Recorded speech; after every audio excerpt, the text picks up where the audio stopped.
Good afternoon, this is John from John's Weather Channel doing a special update today, Sunday 30th October 2016.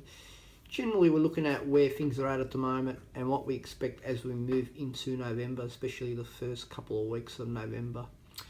This is currently the satellite picture at the moment, and this is thanks to Himawari 8 through BSCH. We can see through the satellite picture we've got a cloud mass trough through Central Australia, from WA extending through Central Australia to New South Wales. We've got a dry slot here, and then we've got cold air with a front moving through Tasmania to Victoria, southeast and South Australia. You see quite a bit of cold air there, low southwest of Tasmania. We've got showers and some thunderstorm activity currently through New South Wales. It's been like that for the last 3 days, in fact, through New South Wales. First with a trough that was sitting over southern Queensland, New South Wales, Thursday and Friday, and now this system that's gradually pushed eastwards has produced more showers and thunderstorms. Some of these storms will become severe and could see damaging winds and also possibly some large hail. We can see there is cold air to the southwest of Victoria and west of Tasmania, and this is going to produce some small hail parts of Tasmania, far southeast South Australia, and into parts of southern Victoria the next 12 to 24 hours.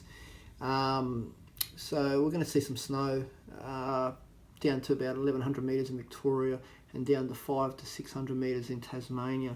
So another fairly strong cold front. But we're lacking the moisture now. We're not seeing a lot of rain with these fronts and trough systems, and we'll get into why that is happening over the next 5 minutes or so. But yeah, just not much moisture. There will be some showers and storms through New South Wales, as we've said, but we're not seeing big rain bands with heavy falls like we were back in September and early October. So there has been some sort of switch with the climate pattern at the moment. The negative ID is still going. You can see quite a lot of cloud and rain and storms through Indonesia. We'll just put that up. You see quite a bit of moisture through Indonesia. So the negative ID is still going, but that alone is not helping the rain situation. So things have remarkably started to dry up through large parts of the nation over the last few weeks.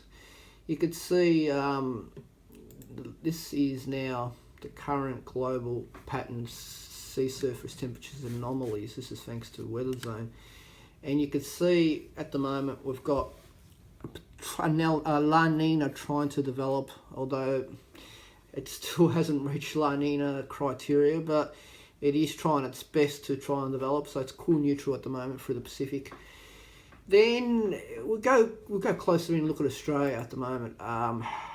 You can sort of see here, this is the map of Australia, sea surface temperatures anomalies at the moment. And you can see, looking at that, you'd think the rain and the storms that we saw through September would have continued quite strongly through October, but it has not been the case. The negative ID is still continuing. You can see the warm waters around Indonesia, northwest of Australia, and then you've got the cool waters southwest of WA and into the Great Australian Bight. And just looking at that, and you'll think, oh yeah, a lot of moisture around, a lot of troughs, a lot of rain systems, but it has not been the case. And there's a reason for that. It's called the southern annular mode, which we're going to go into now. The southern annular mode.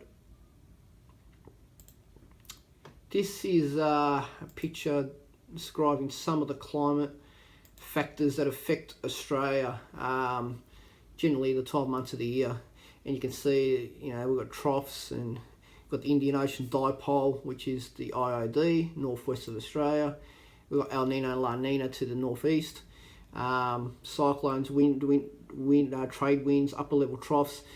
But if you look more closely further underneath Australia, we've got this thing called the southern annular mode. Generally, that consists, which is also known as the SAM. What this consists of is the westerly belt across southern Australia. There's a negative phase and a positive phase. This is thanks to the Bureau of Meteorology, by the way, this image. At the moment, we're in a negative phase.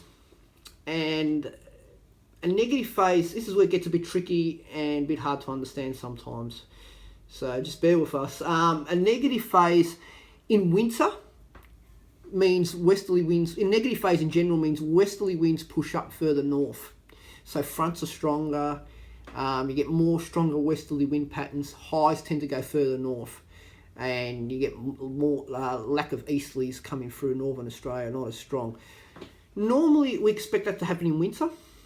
And when it happens in winter, that's good for southern Australia, as it brings some good rainfall across the southern coast, in particular Western Tasmania, southwest WA. But at the moment, the phase has gone negative and it's happening in mid-late spring. And we don't want that. A positive phase normally brings the highs further south. It tends to bring more troughs and upper level troughs further inland. And that allows us to pick up more moisture, more rain events. But at the moment, we've got the negative phase in late October coming into November. That's pushed the westerlies further north. So with westerly winds further north, the high ridges are going further north, everything's on further north. So that dries out the atmosphere through southern inland parts of Australia. And it doesn't allow the moisture from the IOD through the Indian Ocean to come down and coincide with these frontal systems. So everything tends to dry out unless you're on the west coast of Tasmania.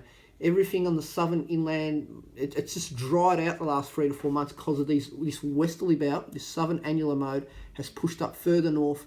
It's allowing more fronts to come through. But the fronts itself aren't producing much rain because we're not getting much moisture coming down with these front systems at the moment. So because everything's so westerly, a lot of westerly winds coming through southern parts of Australia, southeastern Australia, it's not allowing troughs to develop over inland. It's not allowing upper level troughs to develop over inland to the extent it was back 4, 6, 8 weeks ago, which is not allowing the moisture to come down properly. So the last 2, 3, 4 weeks in particular, it's sort of dry. It's generally dried out. We're not seeing big rain systems, which some people are very happy with, and we're not seeing the big storms that we were earlier on into spring as well through inland parts of Australia. So there is, in saying this, we can still get storm activity on the east coast, which is happening the last few days, and there will be some storm activities in patches through parts of Queensland and parts of New South Wales at the moment. But the general pattern, it's not as wet, nowhere near as wet. 70 to 80% of Australia has dried out. So that is why we're seeing more lack of moisture at the moment compared to how it was 3-4 weeks ago. And here's a table of the SAM, and you can see what we expect. This is the SAM at the moment. We'll actually just go into another table pattern. Here it is. This is the SAM, and it's been negative. It's gone positive briefly, but it's expected to go negative again. It's expected to go negative, and we'll show you here the outlooks over the next week or so. And you can see here the dip expected by the SAM. This is very accurate. Moving into November, it's going to be in the negative phase again. So look, it briefly went positive, but you can see since late September, early October, it's generally been in the negative phase.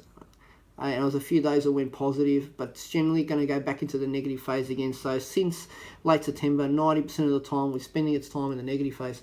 And like we said, negative this time of the year just pushes everything further north. So the westerly belt further north. So that's the negative SAM at the moment. And you can see here, thanks to Wetter card tape, which is GFS model, you can see here the next few days, the next week was the systems coming through, moisture. There's not much moisture across Australia, and you can sort of see there's not much more, just fronts coming to the south next week as we move into Thursday, Friday, and not much moisture with just fronts and lack of moisture through central and northern parts of Australia. So yeah, look, it's and here we go. You can see the fronts over the next few days, next week. you know, just you see these winds for EC model, westerly pattern, quite strong south of Australia. And you can see there, here we go again, the high ridges are more north and more fronts to come through. So look, the general pattern is it's going to continue this way for the next couple of weeks. The highs are going to be further north, and the fronts are going to be further north. So this westerly pattern, quite windy conditions, will continue through parts of Tasmania, Victoria, and parts of South Australia. So the high ridges go north, moisture tends to go further north, or not much moisture over northern Australia to really begin with, and yeah, it just dries everything out. So yeah, that's the state of play at the moment, the way things are. We expect November to be fairly dry across southern parts and eastern parts of Australia. The Weather Bureau tend to believe that's going to be the same thing. They tend to agree that that's the way it's going to go. We've been saying this for a week or couple of weeks. The Bureau brought out their 3-month outlook on Thursday last week, and the general pattern consists the same sort of similar pattern to what we think is going to be happening over the next, well, 2 to 3 weeks anyway. So we expect the first part of November to be quite dry through most of Australia, unless you're on the west coast of Tasmania. So yeah, things have dried out. Things may change towards the end of November, but we'll keep you updated with that. But at the moment, we expect the dry weather to sort of continue, which is a complete contrast to how things were earlier in spring. Anyway, thanks for listening and watching. This is John from John's Weather Channel. We'll do further updates over the next few days.